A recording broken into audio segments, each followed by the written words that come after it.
Gentlemen, ladies,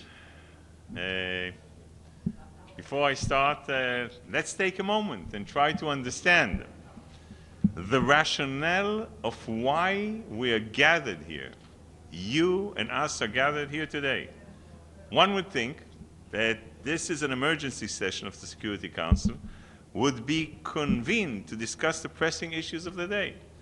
Or say, for instance, the widespread murder in Iraq, hundreds of thousands of people killed in Syria, or the hangings in Iran. But what are we discussing this time? Surprise, surprise. Again, we have gathered here to talk about what? Israel. And this time, the Palestinians have pulled out of the hat what? The Temple Mount in Jerusalem. As far as I know, Israel has not changed its policy there. Prime Minister Netanyahu, and you heard me, has even said that Israel does not plan on changing the status quo which has existed since 1967. From what I see and hear, the only thing that has changed in the past week is the fact that the Palestinian Authority, the head of the Palestinian Authority, President Mahmoud Abbas, called on Palestinians to forbid Jews from entering the Temple Mount by any means, and I'll repeat, by any means. I also know that just a week ago, a terrorist apparently took this message to heart and murdered an innocent baby and a young woman in Jerusalem. Since the beginning of this latest incitement, young lawbreakers at the Temple Mount have been throwing stones and Molotov cocktails at police. The Palestinians are quick to incite the masses and manufacture conspiracy theories. Yet when they have to deal with the consequences of their own incitement, they run crying to the Security Council. Let's look at just what exactly Israel has done. What other country would impose restrictions on its own people from visiting the holiest place, but allow another group to pray there freely? Are rioting, throwing rocks and Molotov cocktails legitimate ways to pray? What exactly are they praying for? I'll tell you, the destruction of Israel. Let me direct the Council's attention to a topic that has grave consequences for the region and far beyond. Such, let's say, the overcoming of radical Islam. Look at this picture here. What do you see in this picture? This picture may be familiar to you. Because of what? Because of the flag. And where is this flag? This flag is on the Temple Mount. This is the same flag waved by the murderers of ISIS, who so proudly pose for pictures with decapitated heads in Iraq and Syria. It's the same flag, but now it is at the Temple Mount, the most holiest place in Jerusalem. This is a picture that has already been circulated for a while all over the world on Twitter. Well, apparently, the people in the global internet community have succeeded in identifying the real threats that surround us all. I hope that others, especially those in this chamber behind us, will be quick or as quick to learn from what global internet community has already identified. What have they identified? Ladies and gentlemen, there's a cloud, a black cloud, hovering over this council, including and clouding the judgment of this council. The State of Israel will continue to safeguard the holy places in Jerusalem for people of all faiths, from all dominations, and from all walks of life. We will always support life over death, construction over destruction, and peace over war. The real threat around us is the threat of incitement and of hatred and of intolerance. We will never allow the Palestinians and Arabs to employ these threats at the most sacred places, the birthplace of the three monotheistic religions. Israel will ensure, ladies and gentlemen, that this flag will not fly on the Temple Mount. Thank you, and I'll open it to your questions. Please, Savion. Ambassador, we just heard from the US representative in the Council describing your new announcement of settlements as provocative actions. How do you respond to such criticism coming from your close ally, the US?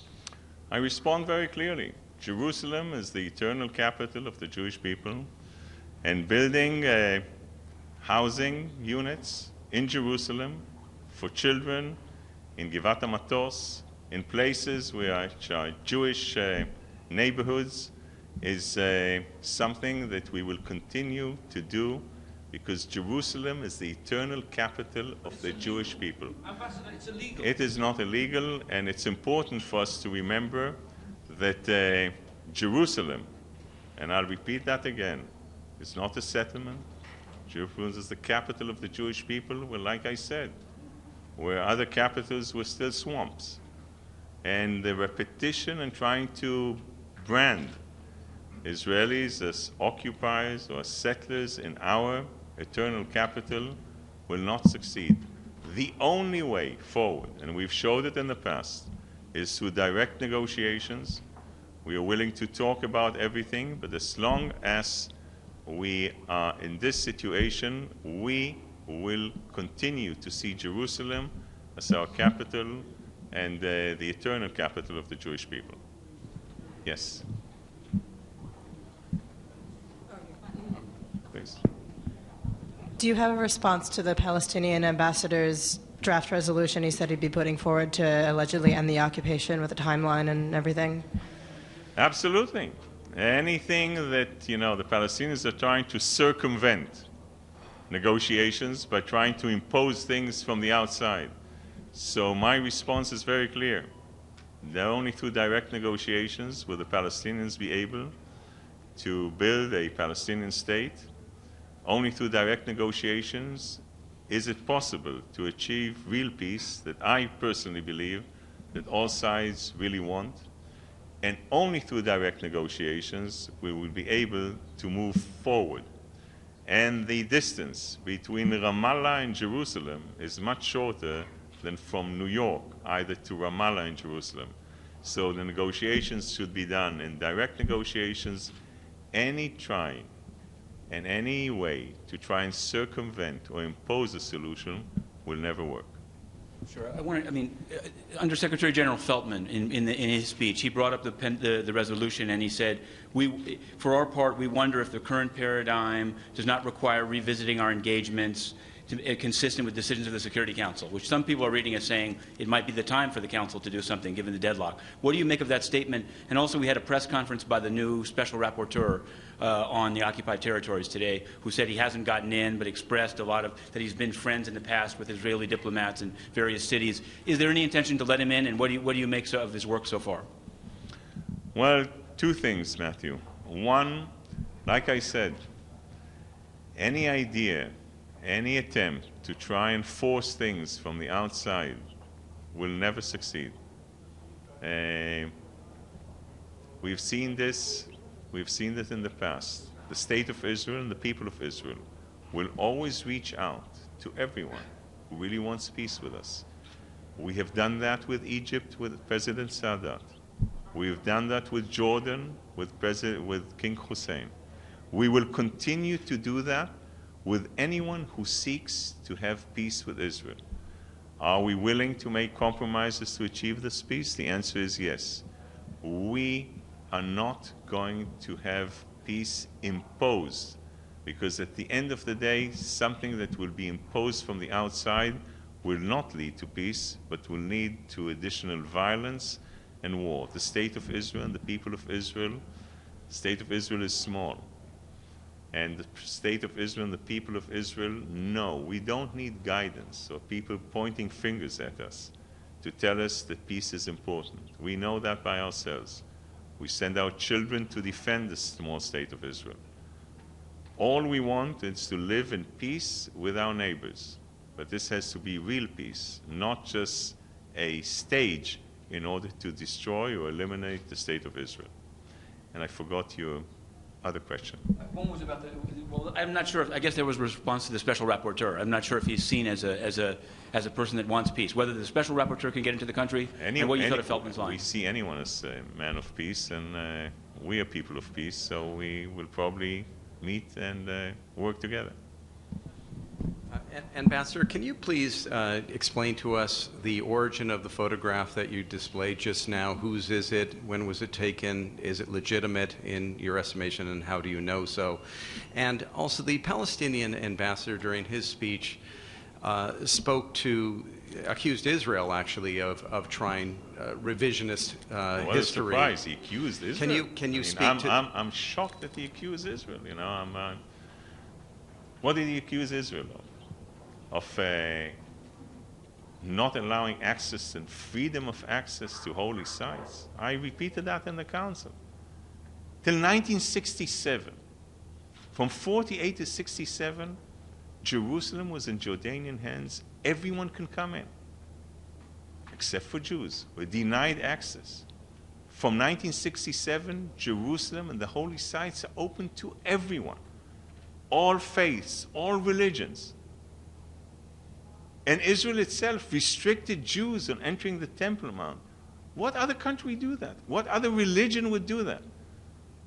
And I said, just think about it. They're trying to do the following. I mean, today, you don't have to be a Catholic to visit the Vatican. You don't have to be a Jew to visit the Wailing Wall. And what we are seeing is that the Arabs and the Palestinians are trying to create a situation where only Muslims will be able to visit the Temple Mount. And we will not allow that. We will keep Jerusalem open to all faiths, all religions, and all people of faith. And about this picture was tweeted. I think this is genuine. It's how far back? 1 or 2 months back. Do you have any information on the origins of it? But this shows you what we're dealing with in the whole region. Thank you. Thank you, ladies and gentlemen. Thank you very much.